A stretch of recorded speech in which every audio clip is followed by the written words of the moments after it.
முக்தா அப்படிங்கிற ஒரு யுத்தக்களம். அந்த யுத்தக்களம் முடிஞ்சு எல்லா சஹாபிகளும் மதீனாவிற்கு வந்து கொண்டிருக்கிறார்கள். எல்லா சஹாபிகளும் வந்து கிட்டத்தட்ட ஒரு யுத்தக்களத்துக்கு போகிறதா இருந்தால் ஒரு 6 மாதம், குறைஞ்சது ஒரு 3 மாதம் அந்த மாதிரி ஆகும். இது ஒரு நீண்ட தூர பயணத்தில் போயிட்டு வர்றாங்க. அப்படி திரும்ப வந்து கொண்டிருக்கக்கூடிய அந்த சஹாபிகளை வரவேற்பதற்கு வீட்டில் எல்லாருமே தயாராகிறாங்க. எப்படி இப்போ ஃபாரினுக்கு போயிட்டு வர, வெளிநாட்டுக்கு போயிட்டு வர நம்முடைய வீட்டில் இருக்கக்கூடிய ஆண்களை வரவேற்கிறதுக்கு நம்ம எப்படி குழந்தைகள், வீட்டில் இருக்கிற அம்மா, அத்தா, மனைவி எல்லாரும் எப்படி தயாராகுவோமோ, அது மாதிரி நீண்ட நாட்களுக்கு பின்னால் வருகிற தன்னுடைய கணவனை வரவேற்பதற்கு மனைவியும், தகப்பனை வரவேற்பதற்கு குழந்தைகளும் தயாராகி ஒரு மதீனாவே ஒரு பரபரப்பான ஒரு சூழல் இருக்குது. எல்லாரும் வீட்டுக்கும் அம்மா அத்தா வந்துட்டாங்கம்மா, ஏம்மா மகன் வந்துட்டாமா, இப்படிங்கிற மாதிரி ஒரு பரபரப்பான ஒரு சூழல். மஸ்ஜிது நபவியில நபிகள் நாயகம் ஸல்லல்லாஹு அலைஹி வஸல்லம் அவர்கள் அமர்ந்திருக்கிறார்கள். அப்படி சஹாபிகளை வரவேற்பதற்கு காத்திருக்கிற குடும்பத்தில் ஒரு குடும்பம் ஜாஃபர் இப்னு அபி தாலிப் ரலியல்லாஹு தஆலா அன்ஹு என்கிற சஹாபியினுடைய குடும்பம். ரசூலுல்லாஹி ஸல்லல்லாஹு அலைஹி வஸல்லம் அவர்களுடைய சாச்சா மகன், சிறிய தந்தையாரினுடைய மகன். இந்த ஜாஃபர் ரலியல்லாஹு அன்ஹு பார்க்கறதுக்கு நடை, உடை, பாவனை எல்லாமே ரசூலுல்லாஹ் மாதிரியே இருப்பாங்க. அவங்க தூரத்திலிருந்து பார்த்தா ரசூலுல்லாஹ் நடந்து போகிறது மாதிரியே இருக்கும். வரலாற்றில் ஹதீஸ் கிரந்தங்களில் நிறைய அது மாதிரியான ஒப்பீடுகளை நாம் பார்க்குறோம். அப்போது ஜாஃபர் ரலியல்லாஹு தஆலா அன்ஹு அவர்களுக்கு 3 குழந்தைகள். எல்லாம் கவனிக்கிறீங்களா? எத்தனை குழந்தை? கடைசியில் ஒரு கேள்வி கேட்டு பரிசு தருவாங்க. என்ன? 3 குழந்தைகள். ஜாஃபர் ரலியல்லாஹு தஆலா அன்ஹு அவர்களுடைய மனைவி அஸ்மா ரலியல்லாஹு தஆலா அன்ஹா, அவங்களுக்கு ஏஜ் 19. 19னா 19, அப்படிதானே? சரிதானே? இங்கிலீஷில் 19, தமிழில் 19, சரிதானே? நான் சரியாக பேசுகிறேன்னாலும் நீங்கள் கவனிச்சிக்கணும்னா 19 வயசு, 3 குழந்தைங்க. உங்களுக்கு தெரியும், அன்னைக்கு அரபுலகத்தில் சின்ன வயசுலேயே கல்யாணம் பண்ணிடுவாங்க.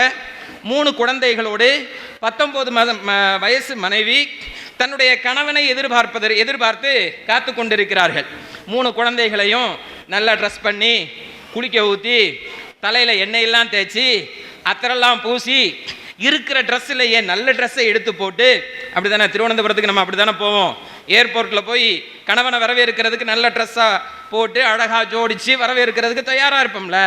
இதே மாதிரி அஸ்மா ரலியல்லாஹு தஆலா அன்ஹா 19 வயசு மனைவி, 3 குழந்தைங்க, அதில் ஒரு குட்டி பையன். அவனுக்கு சரியாக நாலேஜே இல்லை, இப்போதான் பேச ஆரம்பிச்சிருக்கிறாரு அந்த குட்டி பையன். இந்த 3 குழந்தைகளும் வீட்டுக்கு வெளியே வாசலில் வந்து நின்று, எல்லா சஹாபிகளும் அவங்கவுங்க வீட்டுக்கு போகிறாங்கல்ல, இதை பார்த்துட்டு வெளியே போவாங்க, வீட்டுக்குள்ளே வருவாங்க. அம்மா, எல்லா வீட்டுக்கும் அத்தா வந்துட்டாங்கம்மா. இந்த ஏரியா அத்தா தானே? அத்தாவா வாப்பாவா? ரெண்டுமே இருக்குது. சரி, அத்தானே வச்சுக்குவோம். அத்தா வந்துட்டாங்கம்மா. நம்ம அத்தா எப்பம்மா வருவாங்க? அப்போ இந்த அம்மா சொல்கிறாங்க, கிச்சனில் நின்று கணவர் வர்றாருல, அவங்களும் குளித்து ட்ரெஸ் எல்லாம் பண்ணி சமையலுக்காக வேண்டி சப்பாத்திக்கு ரொட்டிக்கு மாவு பிசைந்து கொண்டு இருக்கிற அந்த பரபரப்பில், இருடா, அத்தா வருவாங்கடா, நம்ம அத்தா ரசூலுல்லாஹ் ரொம்ப நாளைக்கு அப்புறம் வந்து பார்த்து பேசிட்டு வருவாங்க, கொஞ்சம் வெயிட் பண்ணுங்க, என்ன அவசரம்? இந்த குழந்தைங்க வெளியே போகும், வெளியே போய் நின்று அப்படியே வர்றவங்களை எல்லாம் பார்க்கும். மறுபடியும் என்ன செய்யும்? வீட்டுக்கு வந்து அம்மா அத்தா இன்னும் வரலம்மா, எங்கம்மா அப்படின்னு கேட்கும். எப்பா இருப்பா, அவசரப்படாதப்பா, அத்தா வருவாங்கப்பா. இப்படியான ஒரு சூழல். அத்தாவை எதிர்நோக்கி குழந்தைகளும், கணவனை எதிர்நோக்கி மனைவியும் காத்து கொண்டிருக்கிற அந்த சூழல்.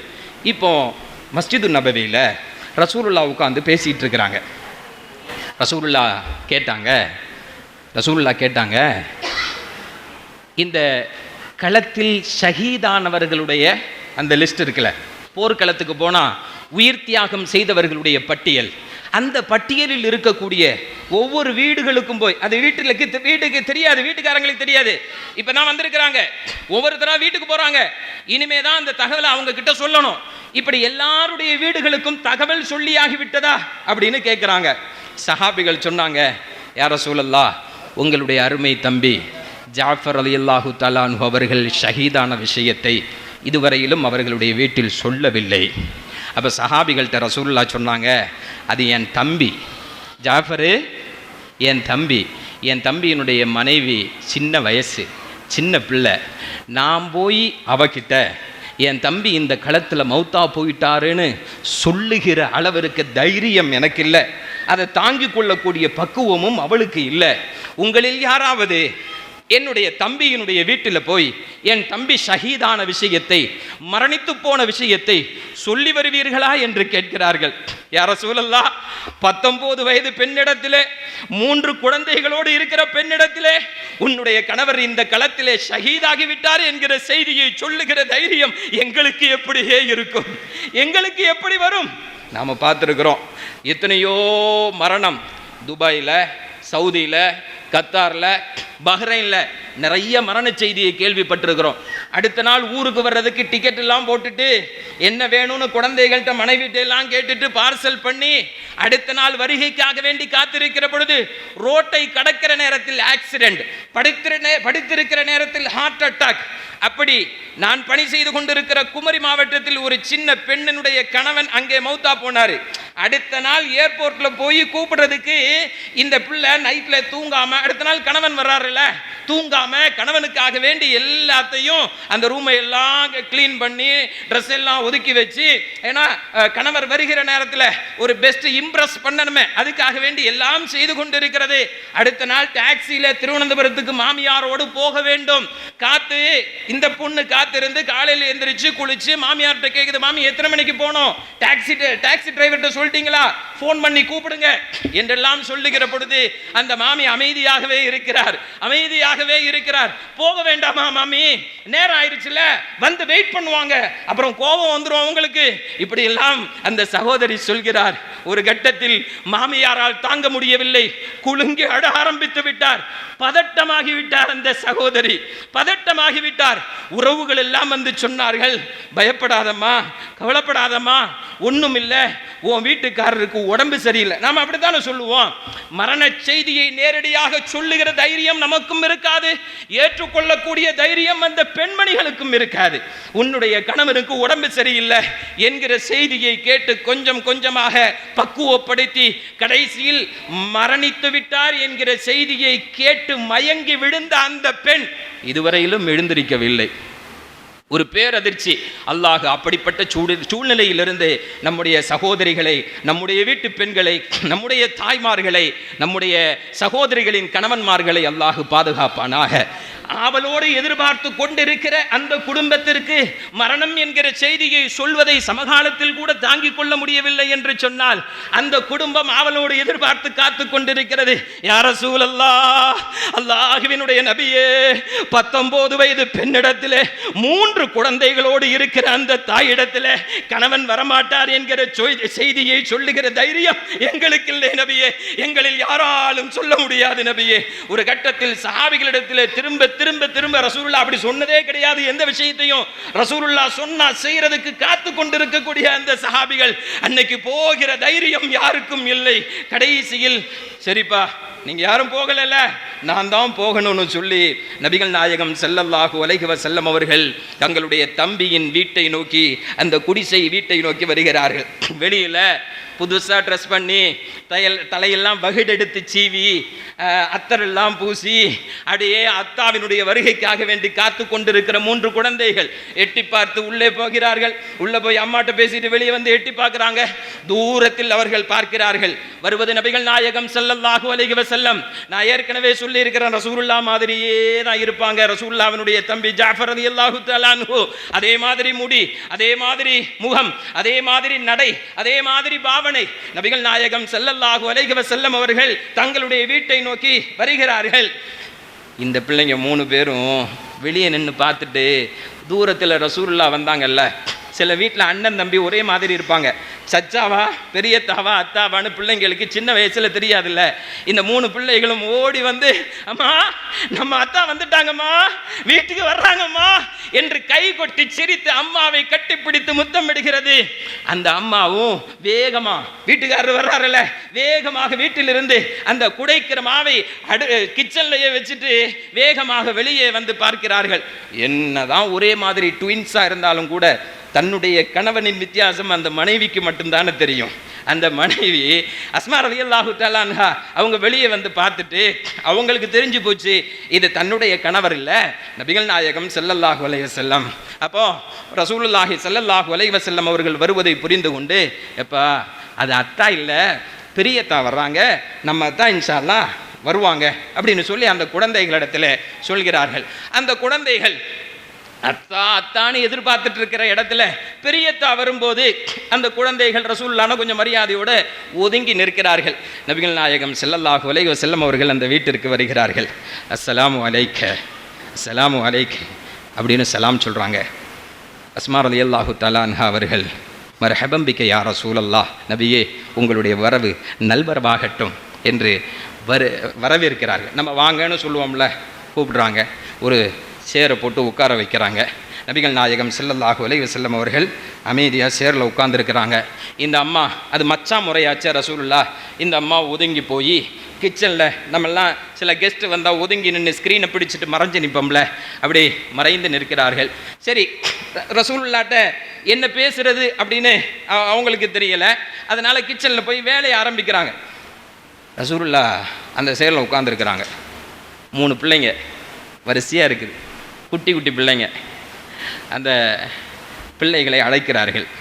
பாப்பா அப்படின்னு கூப்பிட்றாங்க. தம்பி பிள்ளைங்கள்ல பாப்பா அப்படின்னு கூப்பிட்றாங்க. அந்த பெரிய பையன் கொஞ்சம் விவரம் தெரிஞ்சவர், அவர் கொஞ்சம் அப்படி யோசிச்சுட்டே வர்றார். வந்த உடனே நபிகள் நாயகம் ஸல்லல்லாஹு அலைஹி வஸல்லம் அவர்கள் அந்த குழந்தையினுடைய மூத்த பையனுடைய தலையை அப்படியே தடவி கொடுத்துட்டு தன்னுடைய மார்போடு அணைத்துக் கொள்கிறார்கள். அந்த பையனுக்கு என்ன ஏதுன்னெல்லாம் தெரியாது, அப்படியே சாய்ந்து கொண்டான். 2வது மகனை அழைக்கிறார்கள். அந்த பையனும் வந்தார்.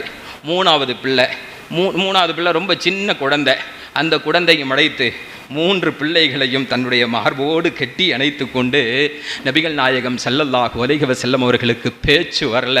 தம்பியினுடைய 3 பிள்ளைகள், இந்த 3 பிள்ளைகள் அத்தா வரும் என்று காத்திருக்கிறது, இந்த குழந்தைகளுக்கு எப்படி சொல்ல போகிறோம் அத்தா வரமாட்டார் என்று நபிகள் நாயகம் ஸல்லல்லாஹு அலைஹி வஸல்லம் அவர்களுக்கு வார்த்தை வரவில்லை. கண்ணீர் வருகிறது. ஒரு கட்டத்திலே அடக்க முடியவில்லை. நபிகள் நாயகம் ஸல்லல்லாஹு அலைஹி வஸல்லம் அவர்களுடைய அழுகையை ஹதீஸிலே பார்க்கிறோம்.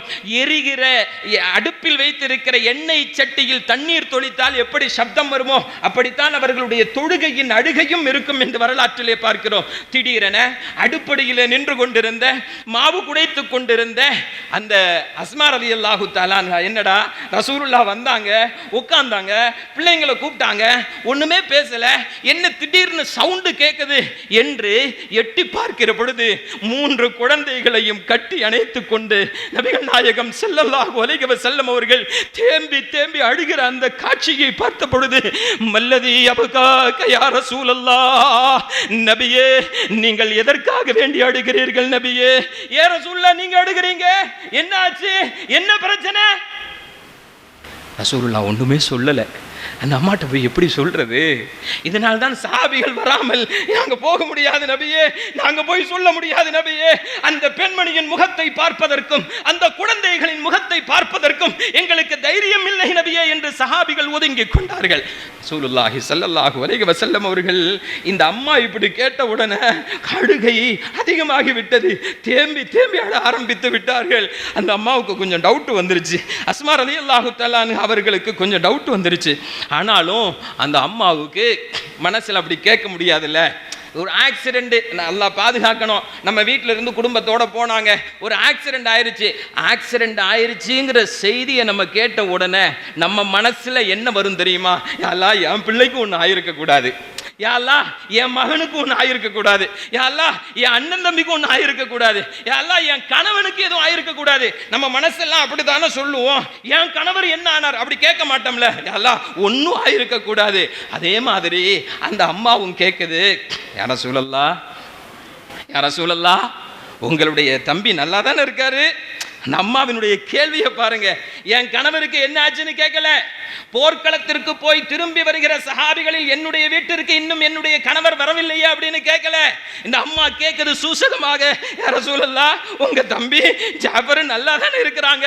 இப்படி கேட்டவுடன் அழுகையை அடக்க முடியவில்லை. அஷ்ரஃபுல் ஹல்கி முஹம்மது முஸ்தபா ஸல்லல்லாஹு அலைஹி வஸல்லம் அவர்கள் கண்ணை பிடித்துக் கொண்டு அழ ஆரம்பித்தவுடன் இந்த அம்மாவுக்கு டவுட் வந்துருச்சு, நம்ம கணவர் இனிமேல் திரும்ப வரமாட்டார் போல் தெரிகிறது.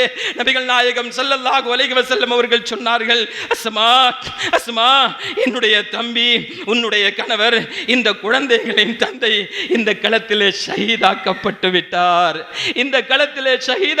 விட்டார். அந்த கையிலே மாவு பிசைந்து கொண்டிருந்த மாவோடு நின்று கொண்டிருந்த அந்த சகோதரி அப்படின்னு அந்த மாவை கீழே போட்டுட்டு அப்படியே உட்கார்ந்துட்டாங்க. கொஞ்ச நேரம் ரசூலுல்லாஹ், இந்த குழந்தைகளில் மூத்தவருக்கு மட்டும் தெரிகிறது, தாயும் பெரிய தாவும் பேசிக் கொண்டிருக்கிற செய்தி அடுத்த 2 பிள்ளைகளுக்கும் தெரியல. அண்ணா அழுகிறானே, அம்மா அழுகிறாங்களே, ரசூலுல்லாஹ் அழுகிறாங்களே அப்படிங்கிறத பார்த்து 2வது பையன் அழுகிறாரு. 3வது பையனுக்கு ஒண்ணுமே தெரியல. எல்லாரும் அழுகிறாங்கிறதுனால எல்லோருடைய முகத்தையும் பார்த்து சின்ன குழந்தை அப்படியே பேந்த முடிச்சிட்டு இருக்கிறோம்ல, அப்படியே ஒவ்வொருத்தரையா பார்க்குது. எல்லோருடைய கண்களில் இருந்தும் கண்ணீர் வழிந்து கொண்டிருக்கிறது. கொஞ்ச நேரம் அந்த வீட்டில் அமைதி. அடுக்கலையிலிருந்து அந்த அம்மா கொஞ்ச நேரம் கழிச்சு கேட்டுச்சு, யா ரசூலல்லாஹ், என் கணவர் ஷஹீத் ஆயிட்டாரு, மௌத்தா போயிட்டாரு. ஒரே ஒரு விஷயத்தை மட்டும் நான் தெரிஞ்சுக்கணும்னு ஆசைப்படுறேன். என் கணவர், என் வீட்டுக்காரரு, உங்கள் தம்பி, அவர் மௌத்தா போகிற நேரத்தில் நோன்பு வைத்திருந்தாரா நபியே? அது மட்டும் நான் தெரியணும், கொஞ்சம் விசாரித்து சொல்லுவீங்களா அப்படின்னு அந்த அம்மா கேட்குறாங்க. நபிகள் நாயகம் ஸல்லல்லாஹு அலைஹி வஸல்லம் அவர்கள், ஏம்மா அப்படி கேட்குற? இல்லை நபியே, எனக்கு அது தெரியணும். களத்தில் அவரோடு நின்றிருந்த ஏதாவது ஒரு தோழரை அடைத்து நீங்கள் கேட்டு சொல்லுங்களேன். எப்படி மௌத்தாயி அந்த செய்தியை கேட்டு இன்னா லில்லாஹி வ இன்னா இலைஹி ராஜிஊன் சொல்லி கொஞ்ச நேரம் அந்த கவலையில் உட்கார்ந்துட்டு அடுத்து அந்த அஸ்மா ரலியல்லாஹு தஆலா அன்ஹா அவர்கள் கேட்கிற கேள்வி, என் கணவர் மௌத்தா போற நேரத்தில் நோன்பாளியாக மரணித்தாரா? ஏம்மா அப்படி கேட்குறீங்க அப்படின்னு கேட்கும்போது அந்த அம்மா சொல்லிச்சு, என் கணவனும் நானும் மகிழ்ச்சியாக விஷயங்களை பேசி கொண்டிருப்போம். அடிக்கடி நாங்கள் ரொம்ப சுவாரஸ்யமாக பேசிகிட்டு இருப்போம். கணவன் மனைவிக்கு மத்தியில் இருக்கக்கூடிய உறவு பலப்பட வேண்டும் என்று சொன்னால் நிறைய பேசணும். கணவன் மனைவியோடு, மனைவி கணவனோடு பேசணும். இவர் ஒரு செல்ஃபோன்லையும் அவங்க ஒரு செல்ஃபோன்லையும் அப்படியே உட்கார்ந்துட்டு இருந்தால் அன்பு பலப்படாது. நபிகள் நாயகம் ஸல்லல்லாஹு அலைஹி வஸல்லம் அவர்கள் எவ்வளவு பிஸியாக இருந்தாலும், எவ்வளவு டைட் ஷெட்யூலாக இருந்தாலும் அசருக்கு அப்புறம் யாரையும் சந்திக்க மாட்டாங்க. அது மனைவிக்குரிய நேரம். அப்போ இந்த அம்மா சொல்லுது, நானும் என்னுடைய கணவரும் பேசி கொண்டிருக்கிற நேரத்தில் அவர் என்னுடைய மடியில் படுத்திருப்பார். நான் அவருடைய தலையை தடவி கொடுத்து கொண்டே, கோதி கொடுத்து கொண்டே, அவருடைய முடிகளுக்கு இடையிலே என்னுடைய விரல்களை நுழைத்து அப்படியே அவரை அமைதிப்படுத்தி கொண்டே நாங்கள் பேசி கொண்டிருப்போம். அப்படி பேசி கொண்டு இருக்கிற பொழுதெல்லாம் அவர் என்னிடத்தில் சொல்லுவார், அஸ்மா, எனக்கு ஒரு ஆசை, நீ அந்த ஆசை நிறைவேறதுக்கு துவா செய்வியா அப்படின்னு என் கணவர் அடிக்கடி கேட்பார். இதை நான் கேட்பேன், என்னங்க உங்கள் ஆசை, என்ன ஆசை உங்கள் ஆசை? அவர் சொல்லுவார், அஸ்மா, நான் மௌத்தா போகிற நேரத்தில் நோம்பாளியாக மௌத்தா போகணும். நாளைக்கு அல்லாவை நான் சந்திக்கும் பொழுது, அல்லாவை சந்திக்கிற நேரத்தில் நான் எப்படி நோன்பாளியாக சந்திக்க வேண்டும் அப்படின்னு எனக்கு ஒரு ஆசை. இந்த ஆசை நிறைவேறதுக்கு நீ துவா செய்வியா அப்படின்னு கேட்பாங்க. நானும் கண்டிப்பாக, எங்க இது நல்ல ஆசை தானே, அல்லாவை நோன்பாளியாக சந்திக்கிறது அது நல்ல ஆசை விஷயம் தானே, நான் கண்டிப்பாக உங்களுக்காக வேண்டி துவா செய்வேன், அல்லாஹ் உங்களுடைய துவாவை கபூல் செய்வான். யா ரசூலல்லாஹ், நான் நினச்சேன் என் வீட்டுக்காரரு ஒரு 70 வயசில் 80 வயசில் மௌத்தா போவார். என்ன, என் பிள்ளைகள்லாம் வளர்ந்து அவங்களுக்கு கல்யாணம் முடிச்சு கொடுத்து பேரம் பேத்தியெல்லாம் எடுத்ததுக்கப்புறம் மௌத்தா போவார். அப்படி மௌத்தா போகிற நேரத்தில் அவருடைய எண்ணம் நோம்பாளியாக மௌத்தா போகணும், அல்லாஹ்வை நோம்பாளியாக சந்திக்கணுங்கிறது அவருடைய ஆசை. நான் அவருக்காக வேண்டி நிறைய துவா செய்திருக்கிறேன் நபியே. யா ரசூலல்லாஹ், இப்பொழுது இந்த 19 வயசுல இந்த 3 குழந்தைகளோடு நான் தனித்திருக்கிற பொழுதும் எனக்கு என்னை பற்றியோ என்னுடைய 3 குழந்தைகளை பற்றியோ கவலை இல்லை. என்னுடைய கணவரின் ஆசை இருக்கிறதே, அந்த ஆசை நிறைவேறியதா என்பதை நான் அறிந்து கொள்ள வேண்டும் நபியே. ரசூலுல்லாஹ் கூப்பிட்டாங்க. பக்கத்தில் இருக்கிற அவரோடு நின்று இந்த சஹாபிகளிடத்தில் கேட்டார்கள், ஆமாம் நபியே, ஆமாம் நபியே, ஜாஃபருடைய வலதுகரம் வெட்டப்பட்டது. அவர் தளபதியாக நின்று போரிட்டு கொண்டிருந்தார். அந்த வரலாறு நீண்டது. 3 பேர் ஷஹீதாயிட்டான், 4வதா நீங்க ஆலோசனை பண்ணி ஒரு தலைவரை தேர்ந்தெடுத்துக் கொள்ளுங்கள் என்று போர்க்களத்திற்கு முன்னாலேயே ரசூலுல்லாஹ் சொல்லி அனுப்புவாங்க. ஜாஃபருக்கு தெரியும் நாம திரும்ப வரமாட்டோன்னு. அதனால அவர் வீட்டிலிருந்து போகிற பொழுது 3 மக்களையும் பிடித்து கட்டிப்பிடித்து முத்தமிட்டு துஆ செய்து இறுதி யாத்திரையோடு தான் அவர் போனார். ஆனால் மனைவிக்கோ குழந்தைகளுக்கோ தெரியாது அவர் இனிமேல் திரும்ப வரமாட்டார் என்று. அப்ப பக்கத்தில் நின்ன சஹாபி சொன்னாரு, அவர் தளபதியாக நின்று கொண்டிருக்கிற பொழுது அவருடைய கரத்தில் கொடி இருந்தது. அந்த கொடியை வீழ்த்துவதற்காக அவருடைய வலக்கரத்தை வெட்டினார்கள். அவர் தன்னுடைய இடது கையால் இடது கரத்தால் அந்த கொடியை தூக்கி பிடித்தார். இடது கையை வெட்டினார்கள். இந்த துண்டாகி போன 2 கைகளையும் சேர்த்து பிடித்து தன்னுடைய புஜத்தோடு அந்த கொடியை தாங்கி நின்றார். என்னடா வலது கையை வெட்டினா இடது கையால பிடிக்கிறாரு, இடது கையை வெட்டினா புஜத்தால பிடிக்கிறாரு, சுற்றி நின்று கொண்டு வெட்டினார்கள் யா ரசூலல்லாஹ். அப்படி 80 வெட்டு காயங்கள் அவருடைய உடலில் இருந்தது. அவர் கடைசியாக மூச்சு காற்றுக்காக வேண்டி போராடி கொண்டிருக்கிற பொழுது அவருடைய கடைசி மூச்சு தாகமாக பிரியக்கூடாது என்பதற்காக நான் கொஞ்சம் ஒரு குவளையில் ஒரு பையில் நீரை எடுத்து கொண்டு வந்து அவருடைய வாயில் ஊற்றுவதற்காக வேண்டி நான் முயற்சித்தேன். அப்பொழுது அவர் சொன்னார், வேண்டாம், இன்னி சாயிமுன், நான் நோன்பு வைத்திருக்கிறேன். இன்னி சாயிமுன், நான் நோன்பு வைத்திருக்கிறேன். அன அஃப்திரு இன்ஷா அல்லாஹ் இந்தல்லாஹ், இந்த நோன்பை இறைவன் நாடினால் நான் அல்லாஹ்வினுடைய சன்னிதானத்தில் துறப்பேன். என்னுடைய இஃப்தார் உலகத்தில் இருக்காது, அது அல்லாஹ்வினுடைய அர்ஷில் இருக்கும். எனவே எனக்கு தண்ணீர் தராதீர்கள் என்று ஜாஃபர் சொன்னார். நபியே, நான் தான் தண்ணீர் கொடுத்தேன் என்று அந்த சஹாபி சொல்லுகிற செய்தியை அடுக்கலையில் இருந்து அந்த அம்மா கேட்டுட்டு இருக்கிறாங்க. யாரு? அஸ்மா ரலியல்லாஹு தஆலா அன்ஹு.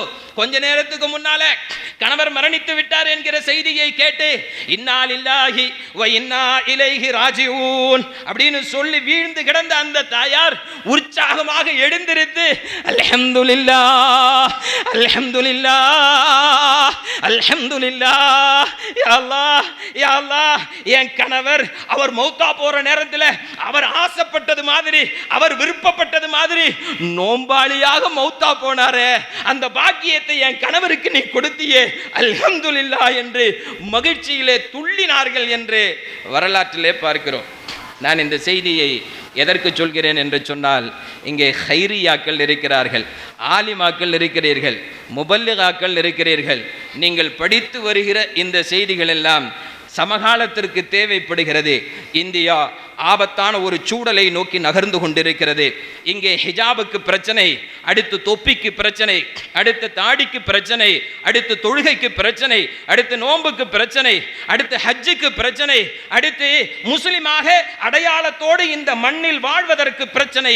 பொது சிவில் சட்டத்தை உத்தரகாண்டிலே முதலாக கொண்டு வருவோம் என்று அந்த மாநிலத்தின் முதலமைச்சர் சொல்லி இருக்கிறார். பொது சிவில் சட்டம் வந்ததற்கு பின்னால் திருமணம் என்பது இஸ்லாமிய அடிப்படையிலே நடக்காது, மையத்து தொழுகை இஸ்லாமிய அடிப்படையிலே நடக்காது, விவாகரத்து என்பது இஸ்லாமிய அடிப்படையிலே நடக்காது. இஸ்லாமிய பண்பாட்டையும் கலாச்சாரத்தையும் இந்த முஸ்லிம்களிடத்திலே இருந்து அகற்றிவிட வேண்டும் என்பதற்காக வேண்டி சூழ்ச்சி செய்கிற பாசிசத்தை எதிர்த்து உங்களுடைய கணவன்மார்கள் ஒருவேளை ஷஹீதாக்கப்படுகிற சூழ்நிலை ஏற்பட்டு அவர்கள் ஷஹீதான செய்தியை நீங்கள் கேட்கிற நேரத்தில் தடுமாறிவிடக்கூடாது, சோர்ந்து விடக்கூடாது.